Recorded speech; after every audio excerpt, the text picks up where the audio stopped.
A UN fact-finding mission says that Iran is refusing to allow it to investigate alleged human rights abuses. The mission was set up to look into the Islamic Republic's treatment of protesters following the death of a young woman in police custody last September. People who took to the streets to demonstrate have faced execution, imprisonment and serious injury. Zanyar Tondro lost his right eye, an incident that led him and his family to seek refuge here in Germany.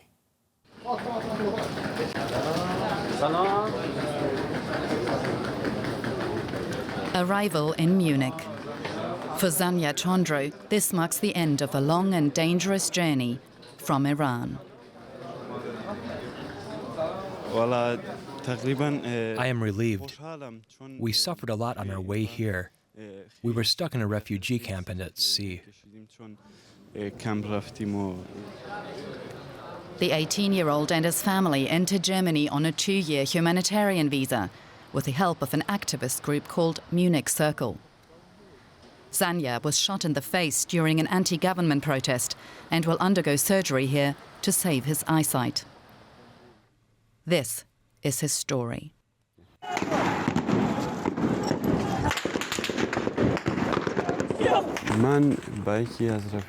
I was in town with a friend when we heard gunshots. I thought, why should I stay back when others are fighting? I went to join the protest. The first shot hit my shoulder and my hand as I was raising it. I turned around to see where my friends are. That's when the second round of shots hit my eyes.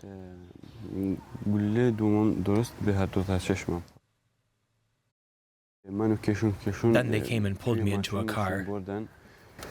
Who? People with walkie-talkies. I don't know who they were. I vomited blood in the car. They stopped and threw me out into the street.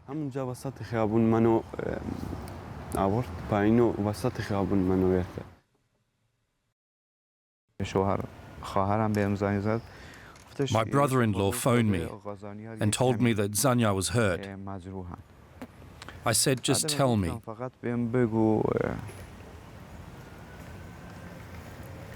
Is he alive or not?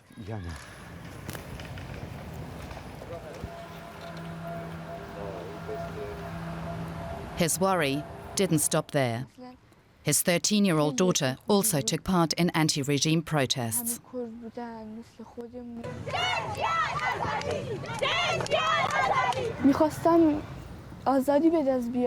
I wanted to fight for freedom. I wanted to avenge my brother, but it was impossible.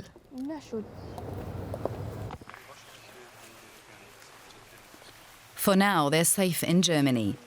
But Zanyar has another journey ahead. He still has pellets lodged in his head and could lose sight in his left eye too.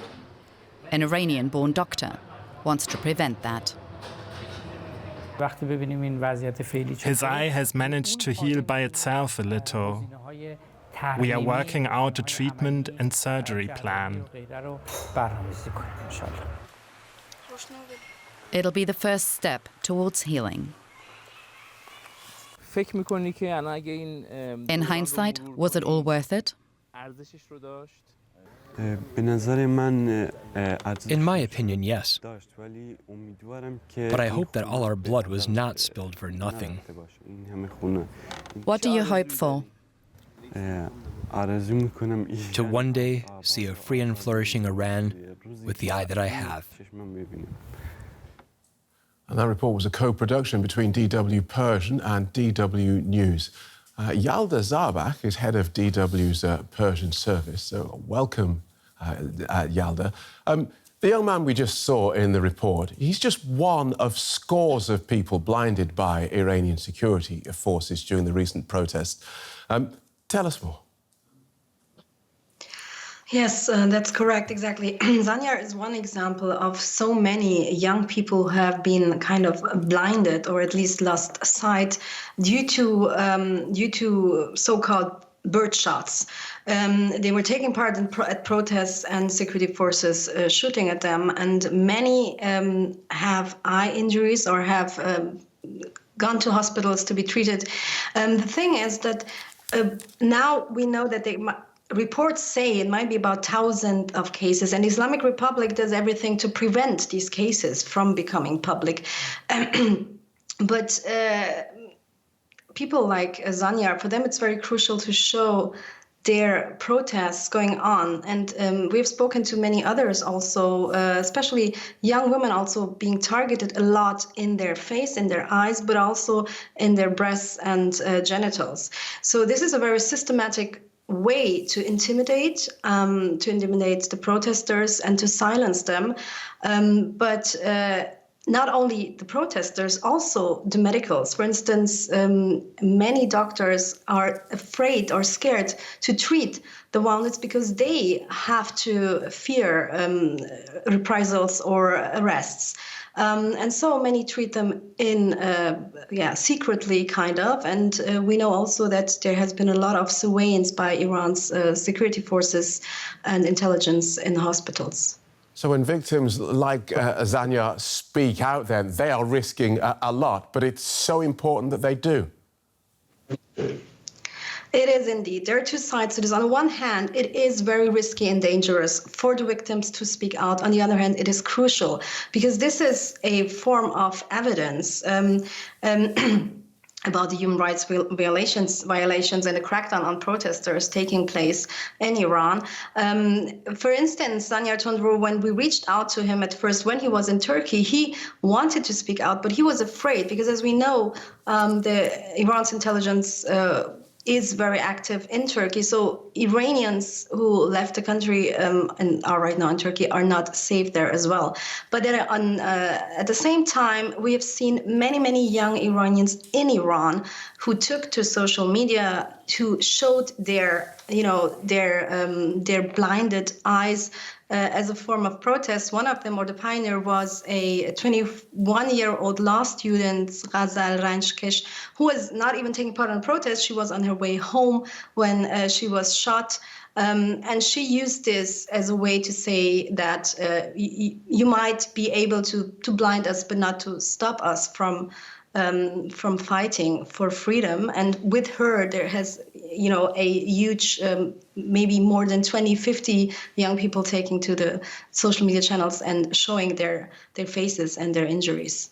And a fact-finding mission's been set up to look into these human rights abuses during these protests. What have they said ahead of their report's publication?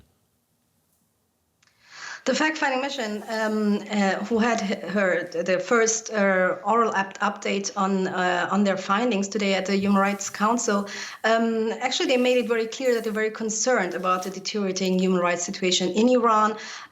For instance, there have been over 26 people sentenced to death in connection with the protests, and over around 7 young men that we know of have been executed. They were urging Iran to stop the executions and also to cooperate more with the fact-finding mission, because so far Iran has they have not let any information. They didn't grant access to information or to the people in Iran and to the fact-finding mission to enter the country. Thanks for that, Yalda. Head of DW's Persian service, Yalda Zarbakhch.